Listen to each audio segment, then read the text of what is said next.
You think you know how cold cases get solved? DNA databases, lucky breaks, maybe a deathbed confession? Try waiting 52 years for a dead man to finally give up his secrets. October 26, 1970. Nancy Bennallack should have been at work. The 28-year-old court reporter was reliable, professional, the kind of woman who showed up early and stayed late. But that Monday morning, her desk sat empty. Her co-workers waited. Her boss called. Nothing. Her friend knocked on the apartment door. No answer. The apartment manager fumbled with keys, pushed open the door, and found Nancy in her bedroom, stabbed to death, blood everywhere, wedding dress hanging in the closet. She was supposed to marry Chief Public Defender Faris Salami in just 1 month. Nancy wasn't just any victim. She was educated, engaged to a prominent lawyer, living a clean life in Sacramento. No enemies, no drama, no reason for anyone to want her dead.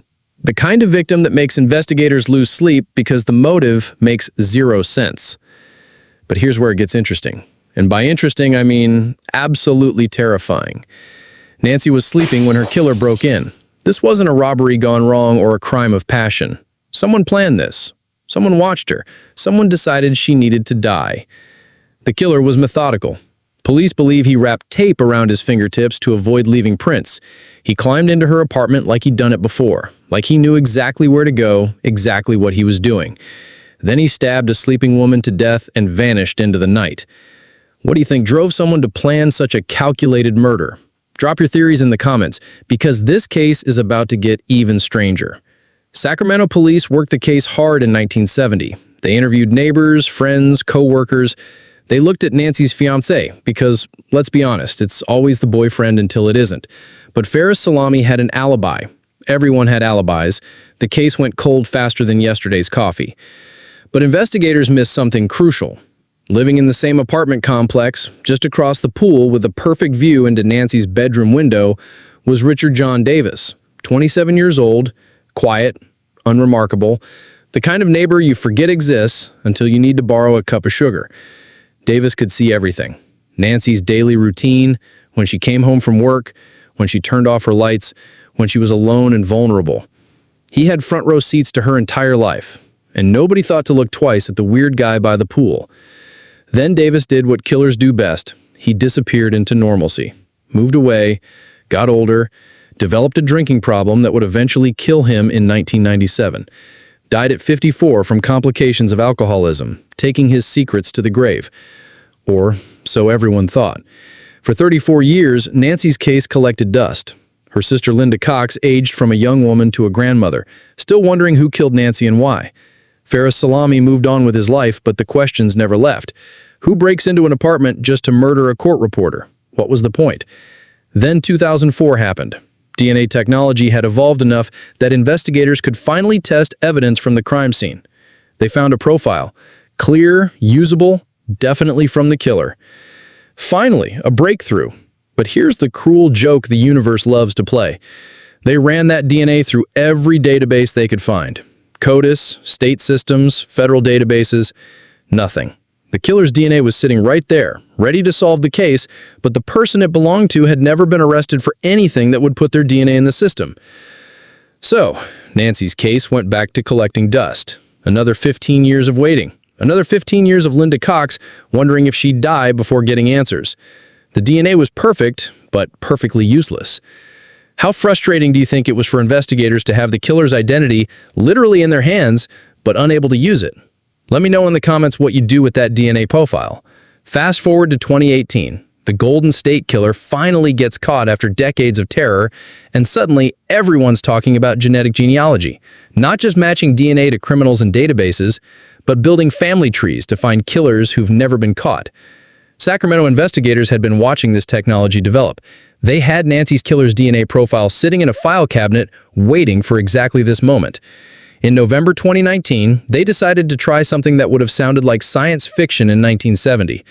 They uploaded the killer's DNA to genealogy databases, not to find him directly, remember, he'd been dead for over 20 years, but to find his relatives, to build a family tree that would lead them back to a man who thought he'd gotten away with murder. The process took years. Genetic genealogists worked backward through generations, mapping relationships, eliminating possibilities. Somewhere in that digital family tree was Nancy's killer, hiding behind decades of assumptions that he'd never be caught. August 10th, 2022, 51 years, 9 months, and 15 days after Nancy Bennallack was murdered, Sacramento County Sheriff's Office held a press conference. Richard John Davis, neighbor, voyeur, killer, had finally been identified. But there was a problem. Davis had been dead for 25 years. His body was cremated, no DNA sample, no way to confirm the match. The family tree pointed to him, but proving it required cooperation from someone who shared his DNA. Here's where the story gets unexpectedly human. Davis had family members who were still alive. When investigators approached them and explained what they needed, one relative agreed to provide a DNA sample. They could have refused. They could have protected the family name. Instead, they chose justice for Nancy. The DNA matched. Richard John Davis, the quiet neighbor who watched Nancy from across the pool, was officially identified as her killer. The case that had haunted Sacramento for over 5 decades was finally closed. District Attorney Anne Marie Schubert said it perfectly: Nancy was never forgotten. But let's be honest, Nancy was lucky. Lucky that DNA technology advanced enough to identify her killer. Lucky that genetic genealogy became possible. Lucky that Davis had living relatives willing to help solve the case. How many other Nancy Bennallacks are out there waiting for science to catch up to their killers? This identification made Nancy Bennallack's case the oldest homicide cold case ever solved in Sacramento history. 52 years from murder to resolution. Think about that timeline. The killer lived free for 27 years after Nancy's death. He thought he'd gotten away with it. He was wrong. But here's what really gets me. Davis wasn't some criminal mastermind. He wasn't a serial killer with dozens of victims. He was just a creepy neighbor who decided one night that watching Nancy wasn't enough anymore. He wanted to take what he'd been watching. The tape on his fingers shows premeditation. The climbing into her apartment shows planning. The stabbing shows rage. This wasn't random violence. This was a man who felt entitled to a woman's life simply because he could see into her bedroom window. Linda Cox, Nancy's sister, finally got answers after waiting most of her adult life. The investigators who reopened the case in 2004 finally got justice. Nancy's fiancé, if he's still alive, finally knows who destroyed his future wife's life and their planned marriage. Nancy Bennallack's case proves something important about cold cases.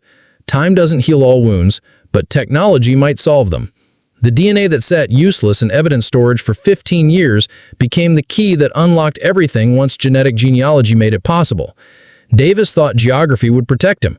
Move away from Sacramento, blend into another community, let time erode the investigation. But DNA doesn't care about geography.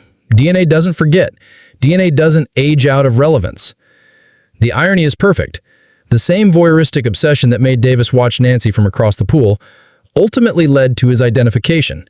He watched her so closely that he left biological evidence behind. That evidence waited patiently for science to evolve enough to point back at him. Every cold case has families like Linda Cox waiting for answers.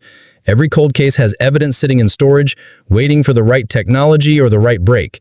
Nancy's case took 52 years to solve, but it got solved. What other cold cases do you think genetic genealogy could crack wide open? Which famous unsolved murders are just waiting for the right DNA match? Tell me in the comments which case you'd tackle next, because somewhere out there, another killer thinks they got away with it. They're probably wrong too. The dead don't keep secrets forever. Eventually, science catches up. Eventually, justice finds a way. Nancy Bennallack waited 52 years for hers, but she got it. Richard John Davis is dead, but his crime finally caught up with him. Sometimes that's the best justice